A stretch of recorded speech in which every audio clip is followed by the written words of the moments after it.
Les parents peuvent résister un enfant qui va aller dans une direction parce que Dieu leur a parlé. Et ils sont en train de le préparer par rapport à ce que Dieu a dit. C'est lui qui devait commencer la délivrance d'Israël. Et la mère devait suivre déjà. Oh mon Dieu, il y avait des contraintes. Elle ne devait pas boire une liqueur forte. Et le rasoir ne devait pas toucher la tête de cet enfant à cause de son appel. Nous connaissons l'histoire de Jean-Baptiste. Il n'a pas suivi la formation des fils des sacrificateurs. Non, il est allé au désert où il se nourrissait de miel. De miel sauvage et de sauterelles. C'est là-bas qu'il devait être préparé. Nous devons faire attention. Nous devons chercher. Seigneur, pourquoi tu m'as envoyé sur cette terre? Quel est ton but dans ma vie? Suivez-moi et je vous ferai pécheurs d'hommes. C'était l'appel de Dieu pour eux. Mais ils ont commencé par être des pêcheurs de poissons. Tout comme David a commencé par être berger. Il est devenu le roi d'Israël. Tu peux même faire tes études de biologie. Là. Un jour, Dieu vient te dire, abandonne tout ça. Suis-moi maintenant. Je veux que tu deviennes un enseignant de la parole de Dieu. Alors, quand Dieu le fait, ce que tu auras appris en biologie aussi va t'aider dans ton ministère. Si c'est l'informatique que tu auras fait, ça va t'aider dans ton ministère. Donc, à vrai dire, nous sommes des missionnaires. Nous devons être ouverts. C'est pourquoi il est important de savoir, de demander à Dieu pourquoi est-ce qu'il nous a envoyés sur cette terre. C'est important. La Bible dit de quoi dans Proverbe 16, verset 4, à sa partie A, Dieu ne fait rien pour rien. Il a tout fait pour un but. Et leur réponse, aussitôt, ils ont laissé. Écoutez-moi, à ce niveau, c'est très important. Il y a beaucoup de gens qui souffrent parce qu'ils tardent à laisser. Ils s'accrochent. Ils s'accrochent. Ils se disent, oh, vraiment, comment je ferai?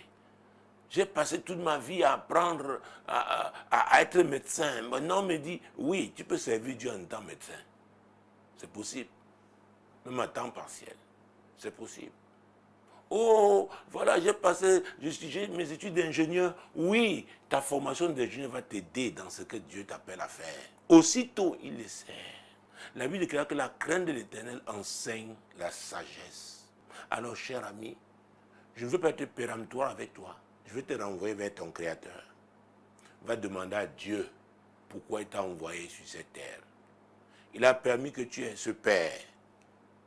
Et il peut toucher le cœur de ce Père. Dieu, que veux-tu que je fasse pour toi aujourd'hui? Si Dieu veut que tu fasses la biologie, il touchera le cœur de ton Père, il financera tes études de biologie. Et si Dieu ne te dit rien, parce qu'il peut ne rien te dire, parce que je t'ai déjà aussi dit, parler ce soir, alors on va faire ces études d'informatique. Et quand tu seras autonome, tu pourras donc voir. Ce n'est pas impossible de devenir biologiste après. Ce n'est pas impossible. Si on continue la lecture, on verrait qu'il y a même une autre personne. C'est Lévi. Lévi qui était au péage. C'était un agent de l'État. Jésus lui a dit, laisse ça, suis-moi. Il va laisser. Et il va suivre. L'appel de Dieu au-dessus de tout autre appel. C'est très important. Les gens ont cru que on savait que Dieu que parce qu'on n'a pas été loin à l'école. C'est faux. Qui vous a dit que Dieu ne prend que les médiocres? Quand vous voyagez dans le monde aujourd'hui, vous êtes étonné par le niveau des gens que Dieu, le type de gens que Dieu pêche aujourd'hui, il les prend pour le mettre à son service. Parce qu'en fait, nous sommes tous appelés à être serviteurs. Même quand vous êtes dans votre métier, vous servez Dieu là-bas. Mais je veux dire, il vous met à temps plein dans son affaire. Il vous dit, je veux que vous deveniez prédicateur. Je veux que vous deveniez enseignant de la parole de Dieu. Vous allez vous aurez dans les profondeurs, vous allez scruter les Écritures et apporter cette lumière à mon peuple pour l'éclairer. Donc ne croyez pas que c'est rabaissant, n'est-ce pas, de servir Dieu. Si tu dois le servir en tant qu'informaticien, gloire à Dieu. Dieu aura utilisé ton père pour cela. Et si c'est la biologie plus tard, ce sera un passage. Ce passage par l'informatique te sera utile. Mais le plus important, c'est de demander à Dieu pourquoi. Pourquoi est-ce qu'il t'a amené dans ce monde?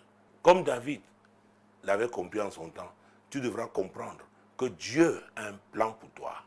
Et c'est ce programme, c'est ce qu'il veut qui est le meilleur. Pour être fixé, vous devez rencontrer votre Créateur. C'est très important. Vous devez le rencontrer. Vous devez le rencontrer. Il sait pourquoi il vous a créé. On peut errer au plan professionnel. On peut errer dans sa vie académique. On peut errer à l'école. Mon Dieu, mon roi. On peut errer dans les affaires. Chacun suivait sa propre voie. Je vais être informaticien, oh, je suis informaticien. Je vais être... Et après même, vous voyez, des gens sont dégoûtés même par la filière pour laquelle ils ont travaillé pendant longtemps. J'ai rencontré des gens comme ça. Parfois, ils deviennent même déprimés. Je dis, mais attends, pourquoi est-ce que vous êtes engagé dans cette filière? Qu'est-ce qui se passe? Il y a un désintéressement subi. Pourquoi avoir passé autant d'années à étudier, à être formé, et que vous soyez subitement dégoûté? La vie a des surprises. La vie a des surprises. Vous étiez errants. Nous étions errants, nous tous. Chacun suivait sa propre voie. Je veux faire telle chose, je fais. Je veux m'offrir tel plaisir, oui. Et c'est justement ce que Jésus est venu faire. Jésus est venu pour mettre fin à ça. Pour que chacun se tourne vers lui pour être fixé. Donc quand on dit, oh Dieu, fixe-moi, on doit rencontrer d'abord Jésus. Dans Jean chapitre 14, verset 6, il dit, je suis le chemin, la vérité et la vie. Beaucoup s'adonnent aujourd'hui à l'alcool, aux stupéfiants, parce qu'ils sont perdus. Ils ont perdu la paix, ils croient trouver la paix dans ces choses-là, parce qu'ils ne sont pas fixés. Jésus est le prince de paix. C'est lui qui fixe. Au commencement était la parole. C'est Jean chapitre 1, verset 1 à 3. Au commencement était la parole. La parole était avec Dieu. La parole était Dieu. Elle était au commencement avec Dieu. Toutes choses ont été faites par elle. Et rien de ce qui a été fait n'a été fait sans elle. Au verset 14, et la parole s'est faite chair. Donc il n'y a que Dieu, il n'y a que Jésus là. C'est lui, c'est lui. Il sait pourquoi il a permis que vous soyez sur cette terre. Il veut que vous le consultiez. Vous vous souvenez de l'histoire de Rebecca, la femme d'Isaac. Elle est tombée enceinte et il y avait un combat dans son ventre. Elle est allée consulter Dieu. Dieu lui a dit, dans ton ventre, la leçon des jumeaux. 1. 2. Ces jumeaux-là sont 2 nations. Ah oui. Et c'est le cadet qui doit avoir la suprématie. C'est lui qui est au-dessus de l'aîné. Et il avait sa mission. Donc, en vrai dire, nous ne sommes que des canaux de Dieu sur cette terre. Nous ne sommes que des vases. Nous sommes venus accomplir la volonté de Dieu. Donc, toi qui veux te fixer ce soir, c'est pour faire ce que tu veux toi, pour tes plaisirs, ou alors c'est pour faire la volonté de ton Créateur.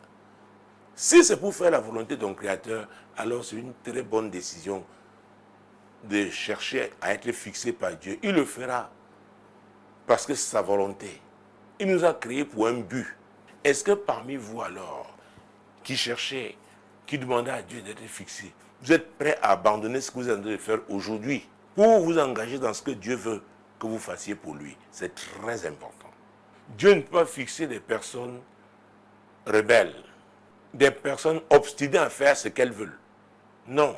Donc il faut s'abandonner à lui. Est-ce que vous êtes prêts pour cela? Si oui, on va prier. Dieu va vous fixer. Parce que c'est sa volonté.